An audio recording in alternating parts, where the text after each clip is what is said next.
और बिहार विधानमंडल के शीतकालीन सत्र का समापन हो गया है। सरकार इस सत्र में 6 विधेयक का पास करवाने में सफल रही। सबसे बड़ी उपलब्धि आरक्षण संशोधन विधेयक को लेकर रही। सरकार ने आरक्षण का दायरा 60% से बढ़ाकर 75% कर दिया है। इसके अलावा सचिवालय सेवा संशोधन, माल और सेवा कर संशोधन विधेयक, बिहार पंचायत राज्य संशोधन विधेयक और बिहार विनियोग विधेयक भी सदन से पास हुए। सत्र की शुरुआत आंगनबाड़ी सेविकाओं के मुद्दे से हुई। पहले दिन ही इस पर जमकर हंगामा हुआ तो दूसरे दिन सरकार ने जातीय गणना और सामाजिक और आर्थिक सर्वे की रिपोर्ट को पटल पर रखा, जिस पर चर्चा के दौरान मुख्यमंत्री के बयान के बाद बवाल मच गया। तीसरे दिन मुख्यमंत्री ने अपने बयान पर माफी मांग ली, लेकिन बीजेपी लगातार हंगामा करते रही। चौथे दिन यानी 9 नवंबर को आरक्षण बिल पास होने के बाद मुख्यमंत्री नीतीश कुमार ने पूर्व सीएम जीतन राम मांझी पर तल्ख टिप्पणी कर दी, जिससे विपक्ष ने इसे मुद्दा बनाया और दलित का अपमान बताया। मांग कि सीएम के इस्तीफे की होने लगी। आखिरी दिन शुरू से ही सदन के बाहर और अंदर इस बयान पर बीजेपी हंगामा करते रही। दूसरी तरफ सत्ता पक्ष ने पीएम मोदी को लेकर प्रदर्शन किया। हालांकि सत्र हंगामेदार रहा, लेकिन सरकार ने सबसे महत्वपूर्ण आरक्षण संशोधन बिल को बिना किसी विरोध के पास करा लिया।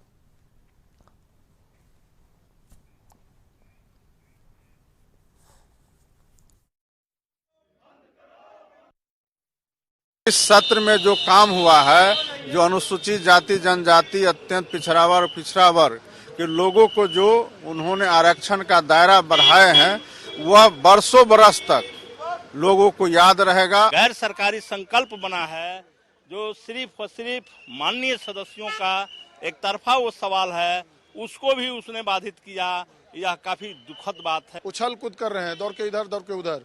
नेता प्रतिपक्ष को गंभीर होने की जरूरत है। शॉर्ट समय में बहुत ठोस वर्कआउट हुआ है और इसकी हम लोग तो सत्ता पक्ष के हैं तो इसको हम लोग जम के समर्थन करते हैं, लेकिन सबसे अच्छी बात रही कि विपक्ष भी इसको समर्थन किया। पता नहीं विपक्ष के साथी कौन सा राज बिहार में लाना चाहते हैं। विकास के मुद्दा के लिए सदन बना है। किसी धर्म, किसी जाति विशेष, किसी दल का ये सदन नहीं है ना। रिजर्वेशन पे हो या देख रहे हैं जिस तरीके से इस बार बिजनेस हुआ है, वो सब धन्यवाद के पात्र हैं। 1,20,336 शिक्षकों की नियुक्ति पत्र निर्गत किया गया और उनके लिए ये खुशी का माहौल है। उनकी दिवाली जो है वो शानदार हो गई। इसमें जनगणना का रिपोर्ट आया, इसमें आपको आर्थिक सर्वेक्षण रिपोर्ट आया, इसमें पूरे बिहार के दलितों का आरक्षण बढ़ाया गया, अति पिछड़ा का हक अधिकार के लिए आरक्षण बढ़ाया गया, पिछड़े समाज का आरक्षण बढ़ाया गया, ईडब्ल्यूएस की चर्चा हुई, तमाम चीजों पर काम हुआ। जिस तरह से आरक्षण के दायरे को बढ़ाया गया, ये बहुत ही ये हुआ और जातीय जनगणना कराकर सरकार ने तो बहुत ही बेहद ही अच्छा रहा। चलिए, हमारे सहयोगी आशुतोष जुड़ गए हैं इस खबर पर ज्यादा जानकारी के साथ। आशुतोष, आरक्षण संशोधन बिल को पास करवा लिया गया है, 60% से 75% कर दिया गया है। आगामी लोकसभा चुनाव में इसका कितना फायदा महागठबंधन को होने वाला है? क्योंकि देखिए, जेडीयू तमाम जो दल है वो सपोर्ट में खड़ी रही है, चाहे बीजेपी भी इसका खुलकर विरोध नहीं किया। कांग्रेस कहीं कहीं थोड़ा सा, कांग्रेस के विधायक नीतू सिंह भूमियारों को लेकर बात कही, विजय सिन्हा भी कहीं न कहीं यादवों को लेकर टच करने की कोशिश की, जीतन राम मांझी तो एक मैकेनिज्म सिस्टम तैयार करने की बात कही। तो इसका कितना असर महागठबंधन को मिलेगा 2024 के चुनाव में?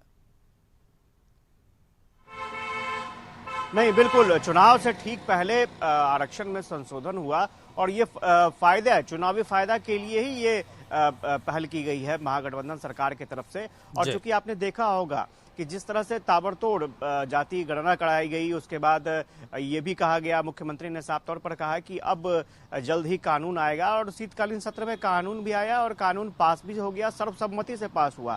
तो महागठबंधन की ये कोशिश थी कि ये जो कानून पास हुआ है इसका फायदा महागठबंधन को मिले, लेकिन बीजेपी की भी अपनी स्ट्रैटेजी थी। बीजेपी ने साफ तौर पर ये रणनीति बनाई थी कि सर्वसम्मति से इसे पास कराया जाए और सदन में जिस तरह से नंदकिशोर यादव ने अपना स्पीच भी दिया है इसको लेकर के, और उन्होंने बताया जब जब बीजेपी सरकार में रही है तब तब आरक्षण का फायदा मिला है। 1990 की बात उन्होंने बताई कि 1990 में बीपी सिंह की सरकार थी, उसमें बीजेपी सपोर्ट में थी और उस वक्त ही मंडल कमीशन आया और फिर आरक्षण का प्रावधान किया गया। कर्पूरी ठाकुर के वक्त आरक्षण का प्रावधान किया गया और उस समय भी बीजेपी सपोर्ट कर रही थी। तो इस तरह से बीजेपी ने भी अपनी स्ट्रेटजी के तहत इस जो आरक्षण में संशोधन हुआ है, जो आरक्षण का दायरा बढ़ाया गया है, उसका सपोर्ट किया। लेकिन देखना दिलचस्प होगा कि पब्लिक क्या सोचती है। पब्लिक क्या वाकई सोचती है कि महागठबंधन सरकार के तरफ से ये आरक्षण लाया गया और इसका फायदा लोगों को मिलेगा? क्योंकि आपको याद होगा कि बीजेपी लगातार ये दावा करती रही है कि एनडीए सरकार में ही जाति गणना का जो प्रोविजन था उसको मंजूरी दी गई और हालांकि अब एनडीए की सरकार नहीं है तो बीजेपी फिर भी सपोर्ट कर रही है। हालांकि अलग अलग तरीके हैं, अलग अलग तरीकों के जरिए इसको और जस्टिफाई करने की कोशिश की जा रही है।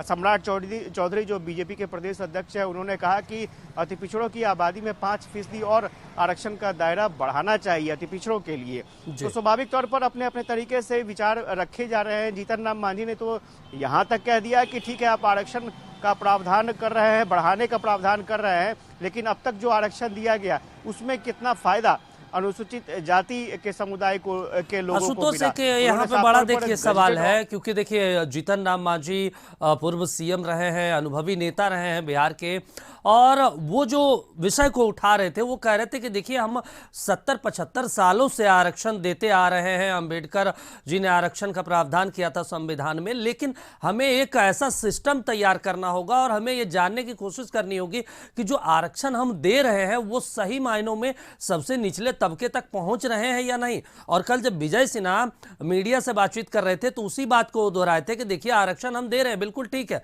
इसको बढ़ाइए, ये भी ठीक है, हम विरोध नहीं कर रहे हैं, लेकिन आरक्षण देखिए कि जो ओबीसी समाज को मिला है, जो एससी समाज को मिला है, उसमें भी 3-4 जो बड़ी जातियां हैं वो सारे के सारे आरक्षण का फायदा लेके गए। तो इसका बढ़ाने का भी कोई मतलब नहीं है जब तक आप निचले तबके तक आप आरक्षण का फायदा नहीं देते हैं।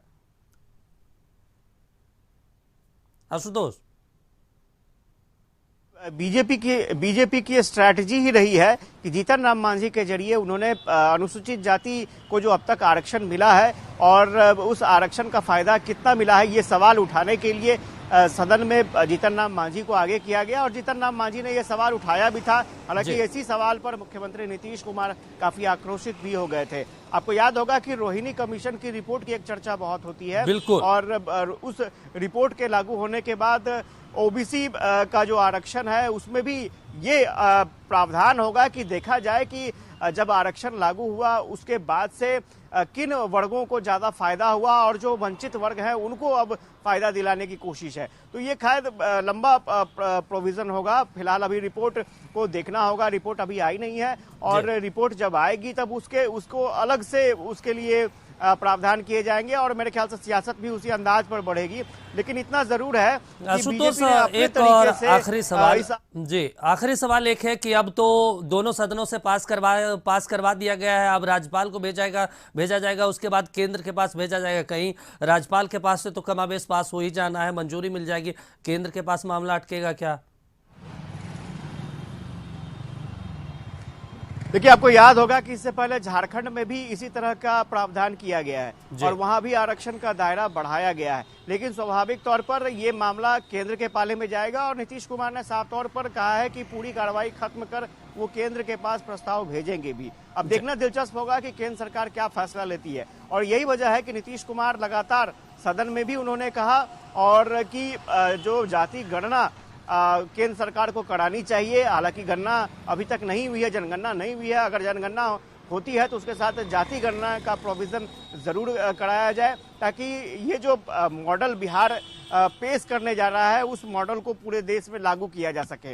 ये नीतीश कुमार की कोशिश है और उन्होंने इसकी मांग भी की है बीजेपी वालों से, बिहार बीजेपी के नेताओं से उन्होंने सपोर्ट भी मांगा है। अब देखना दिलचस्प होगा कि केंद्र सरकार क्या फैसला लेती है। हालांकि जो अभी जो परिस्थितियां दिख रही है वो उसमें जनगणना फिलहाल अभी होने की उम्मीद तो नहीं दिख रही है क्योंकि लोकसभा चुनाव आने वाले हैं, तो हो सकता है चुनाव के बाद कुछ प्रोविजन हो, लेकिन फिलहाल महागठबंधन की अपनी स्ट्रैटेजी थी, उस स्ट्रैटेजी पर महागठबंधन ने अपना काम पूरा किया है, माफ कीजिएगा, और इसका फायदा चुनाव में महागठबंधन को कितना मिल पाता है, बीजेपी को कितना नुकसान हो पाता है। हालांकि बीजेपी ने इस नुकसान को कम करने की कोशिश जरूर की है पूरे मामले को सपोर्ट करके, और देखना दिलचस्प होगा कि पब्लिक किस तरह से पूरे मामले को देखती है। बिल्कुल आशुतोष, जाहिर सी बात है महागठबंधन के लोग अपनी नीतियों पे काम कर रहे हैं, लेकिन अगर देखें तो कहीं न कहीं प्रधानमंत्री इन 5 राज्यों के चुनाव में जनसभा को संबोधित करते हुए उन्होंने एक लकीर जरूर खींच दी कि इस देश में कोई जाति नहीं है, अगर जाति है तो वो गरीबी जाति है।